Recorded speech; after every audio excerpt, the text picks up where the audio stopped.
to that. Let's talk about Heretics. Because, bro, this is where you know Heretics, even they know they are in the deepest pile of shit ever, Dom. Because the series they just played against SK, think about this, Dom. I'm playing SK Gaming, a team that at the moment is playing like their ADC is supposed to be the MVP of the league. Their whole fucking shit is like, check out this sick, right? Look at the picks that you're doing onto Flackhead. You are playing, by the way, as if Flackhead is the MVP of the league. And do you know the saddest thing, Dom? This team is so fucking whack for firepower. I think they might be right. I actually think on this team, maybe you even should just give the carry pick to Flackhead. Like, he actually might be the only guy that can get it over the line. Like, it's such a toothless team, Heretics, isn't it? It's so stupid. There's nothing. Did you see Yankos' tweet after last series? Yes.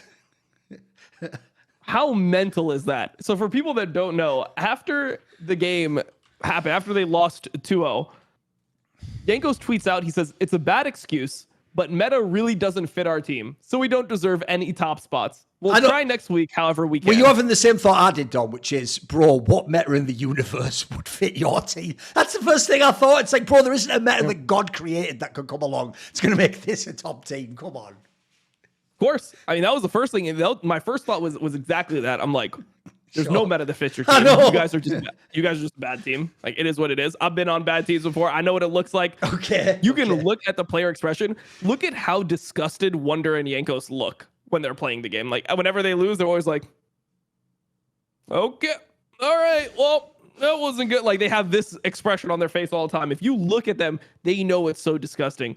What meta would fit a team like this? They just are a bad team. They're just a bad team. They don't have many redeemable qualities.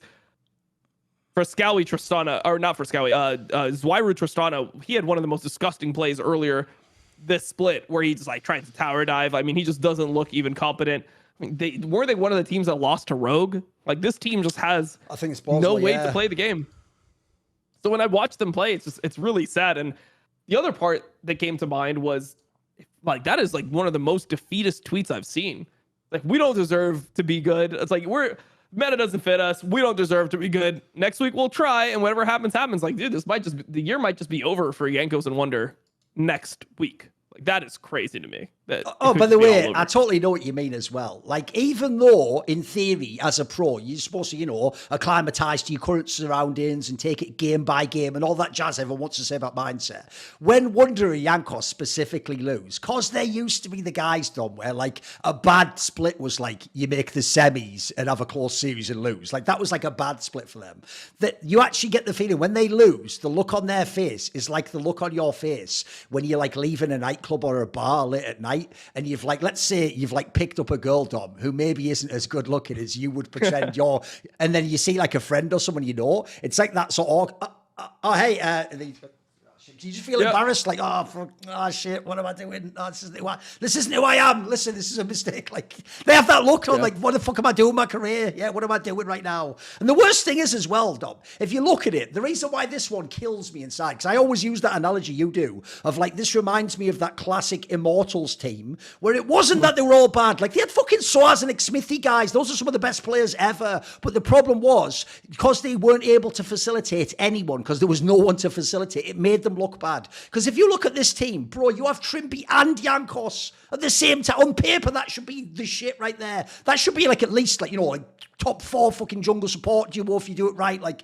that's like the basis of a really good team. But where's the fight? Like I say, Flackhead is the firepower, bro. Flackhead is the carry win condition. And he's a weak side top laner. Exactly. This is just one of the worst GMing jobs in history. You have 5 weak side players. Nice. Yes. You drafted 5 weak side players. It's like, well, congratulations. Now we can get nothing done ever because no one's ever ahead enough. Like, bro, I feel like if you take this team and then the Vitality roster, you can make like 2 actual real teams out of those squads. You know what I mean? Like, you have all these fucking like carry players like Forton and Kazi, but then like, it's so stupid. It's so stupid. They were like...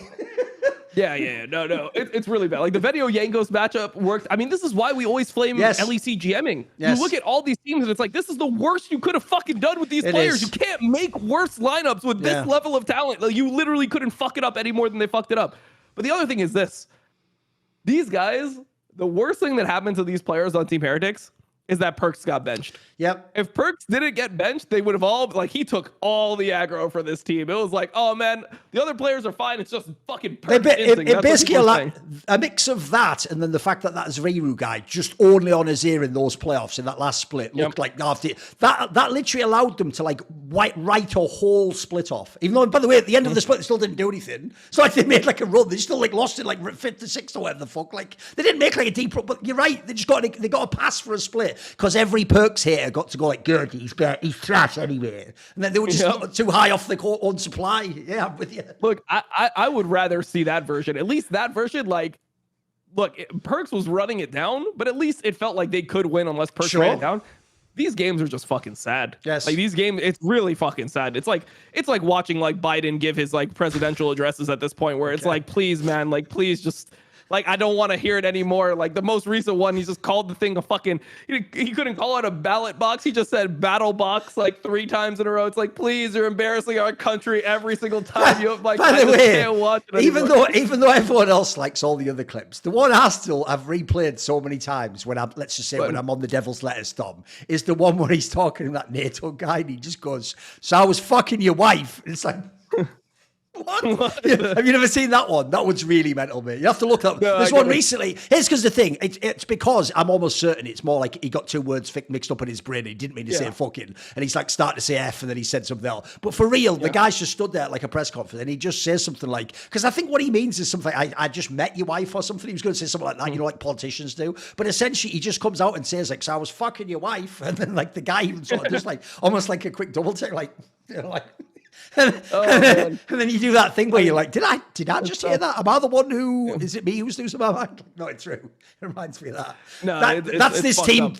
I agree with you, Dom. That's this team trying to get out of mid-game and close a game out. It's like, at this point, the stairs could be your enemy. You know what I mean? Like, I can't trust you to do anything. And when you nailed it there, Dom. They are the Biden of fucking LT. Guy who's the video editor, the title of this video, I want you to put Team Heretics are the Biden of the LEC. There you go. I hate it so much, man. It's a good analogy, though. I know, and not just because Jankos is old. We're not making that joke. That just happens to be right there. That happens to be right there. Yeah. Right. What about the pivot? Go on. Look, if the whole team was going to crash and burn and this is how it was going to be, just let Perkz fucking let them have a final hurrah together. You know, like let them all just run it down together. Especially because the fucking law kills me on that one, Dom. Because I'll tell you guys, those rumors you heard, based on what I've heard, these are the correct details. One, it is literally just that he had an argument with that fucking specific person that we all alluded to. That's why he's not in the team. Keep smiling. The players wanted him in. They say they were dominating the scrims, and his head coach still wanted him in the team. And so literally, like, I'm with you, Dom. Now that we know that was fool's gold last split, I'd have rather just seen the experiment. Even if it crashed and burned, can I just see the end of this experiment? Because I'm with you. The hype made it sound like maybe they could have turned it around that split, but now we never get to know, do we? Now we just always have to wonder, what if? And instead we just get this milk toast team that no one gives a fuck about anymore, I'm afraid. Yeah, I mean, it's another job of the thing is that they don't even plan the moves, right? Like Zviru doesn't make sense in this team either. Like, what's the point of losing Perkz to get Zviru? Like, if they had Vladi or they had Jackies or they had some kid with firepower, then maybe it would make sense within the team. Yes. But he's another weak side player. Like, you've somehow just done like the worst possible roster moves that you could ever do. It's really tough to watch, man. I don't know. Oh no, my analogy for Zviru is, it's not even that I think he's bad. I just think he's one of those like Paul Belter type mids where they're just their best case scenario is just be a stable mid. You know what I mean? Yeah. I mean, the reason why I give that one to Teddy was, to be fair, Paul Belter could have like globes in playoffs and stuff, but people know. I mean, the reason he made that stupid meme of like top 10 LCS mid is because the whole thing about him was he was never a player you should ever kick out the league. He was always just a minimum average. You could have times he was good. Like, the problem is this guy isn't going to be a superstar. I'm with you. Like, if you're looking at the next crop of players, people like Vladdy, who's only played one split, massively outshine a guy like that. Even in terms of, like, you can tell their agency in the game's way better than his. Like, he also looks to me, quite frankly, like it was just his ear that made him look good, mate. He hasn't really survived making it, like you say, onto the modern champion, but hasn't looked as good. Where's it? Remember, the one thing you're supposed to tell me about the rookies and the young players, Dom, is they're supposed to practice it all the time. They're the ones who should always have, like, the viable champion pool. So where is it? Well, like right now, if you give anyone, even people I'm not even a fan of, mate, like Humanoid, if you give him Tristana, he'll fuck up some games. We'll have one mad carry game too. Like, when am I going to get that from Azwiru? You know what I mean? When can I get that like pop-off performance I have to be scared of? You're not, but it's because you're getting different players. Like, that's not how players like Zwiru, these are not rookies. Like, that's the thing that I hate so much about LEC. Well. Like, players like Frisky and Zwiru, they're like, oh, they're rookies, and then you look at their fucking things like, wait, this guy has been a competitive professional player dedicated for 7-8 years, bro. Yeah. Like, these guys are 25, 26. Like, that was the age I retired at, was like 26 or was it? I think I was 25 and I was going on 26. That's the age that people retire. Oh, man, in Korea, that's when you go to the army. Yeah, it is. Yeah, for real. And like, these players have just existed in ERLs for this amount of time, and they have all the competitive experience. They know what it's like to play in a team. They've played in teams for years, but they just don't have that attractive level of mechanics where you're like, oh, this guy could potentially line up against somebody like Caps, against somebody like Humanoid. I mean, I don't know, bro. At this point, we just need Nemesis back in the fucking league. Like, if I'd much rather have him than some of these guys. No, I'll take you on that one. Listen, obviously, I'm not going to take like Nemesis over Larson. I'm with you. If we're talking about some of these people, like, because I'm with you, Dom. The dirtiest thing they did to Perkz was the way it was framed by. This is one thing I'm sick and tired of, Dom. I always call this out in Counter-Strike, but I'm going to do it in League as well. Stop fucking giving recommendations to other people for their teams when you're on a team and you would never do that. Like, it's actually bad faith, Dom. You know this thing they do where whenever one of the teams like cuts a player, they go, oh, but he's such a great player.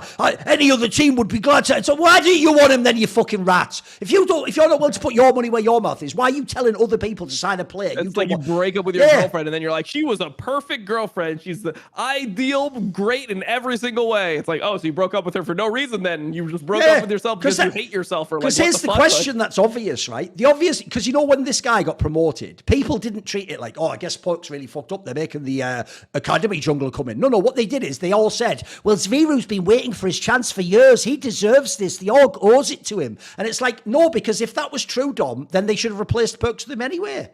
If all of those factors made sense, if he was actually better than Perkz, he should have been in that spot anyway. But the point is, the reality is what I said. He got his spot because Perkz fucked up seemingly outside of the game, and they replaced him. And there was no one else to replace him last minute with right at the fucking boot camp. Like, you didn't really believe in this player. And by the way, no one else in the league did either. Like, you think if all these other teams come, think about it, especially, Dom, when you actually have Perkz in the first split. You think if some other team comes and goes, hey, can we buy this player out that's in your ERL team? You're going to say yes. Like, in that scenario, you just making money. It's a good thing for your org. So the reality is, you thought this guy is what he was. He was a backup to your player, and because your player was fucking Perkz, the captain of the team, he was never going to ever be in the LEC team. This is the only way he was going to be in this LEC team this year, is Perkz had some sort of issue where the org had to literally remove him. There's no other way this guy was ever. So I'm with you. I just think I agree. It's sort of in bad faith because they are trying to make it sound like this guy is Vladdy, and like he's just like he's such a raw talent, and let's give him a chance. But I know what you mean. Like, what would really change with this guy playing 3 more years in LEC? Like, why would he suddenly become a master if he's played all those years? By the way, remember, ERL teams in the modern day are coached, bro. It's not like he's just in solo queue. Like,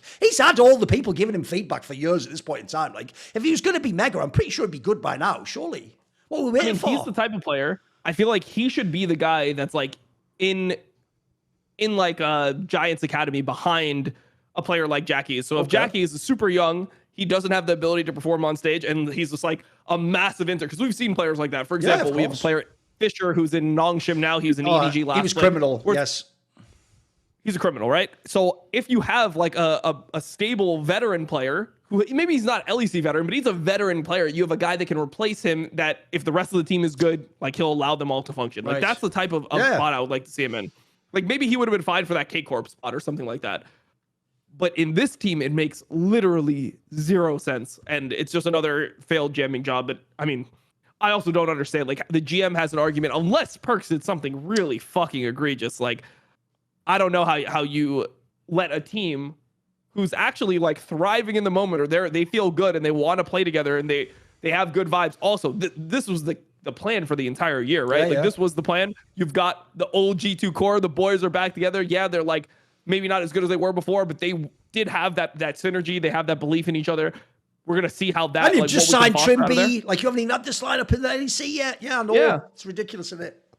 The whole idea is that you keep Perkz. So unless Perkz is doing something like absolutely inexcusable, which I feel like at some point we would have heard if it was actually that bad. If he just, went on like some racist tirade or something, like you you would hear about, unless he does something really criminal. I just hate the idea of benching for behavior outside of the game like this. If it's directed against somebody who's not part of the team, like a staff member or something like that. No, by the way, this actually is also, for me, a bit like when BDS did in winter, just give up the fucking chance to go to the finals by benching Adam. It's like, look, it looks cool in a way that you have the power to do that. Like, in a way, well, the one thing I'll give props to RNA and or Striker when it was in BDS is there aren't actually that many coaches and GMs can do that. It's true. A lot of league players, like, they can get away with it and they're all going to just play them because, well, we have to, right? It's the big name, right? So in a way, part of you wants, like, sports to say, well done, that is, like, the way it should work. There should be a professional hierarchy and you have to respect your boss and that. But the problem in this scenario is just like the BDS one where you look back now and you actually think, bro, that was like a chance to have like another finals. Like, we probably should have just done it and then disciplined him after the split. I think the same thing about this one, Dom. You probably should, unless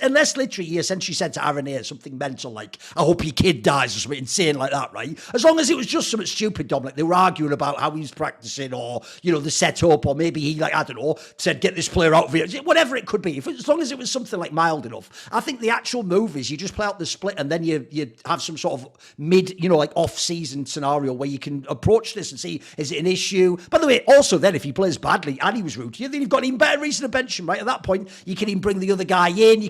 I agree. Actually, it's just the way it was handled I don't like. I'm not a fan of the way, like, it feels like they cut off their nose to spite their face, as you say in English, Yeah, I mean, it's also the slowest turnaround. Like, I don't really consider I don't feel like in most situations there should be roster moves between winter and spring in this LEC format. It's like you have like 2 weeks and then you're just back in it. I view that as just the same, like it's just split 1 and split 2 to me. There's like summer and then there's like the first 2 splits. So I don't even like that many roster changes unless they're super necessary. In the first place, you, bro. I almost even think of the winter split like you used to have in LCS with lock-in. It's like you're just testing the rosters out. No one even knows who's good yet. Like, who the fuck knows? Definitely, it's the least important split.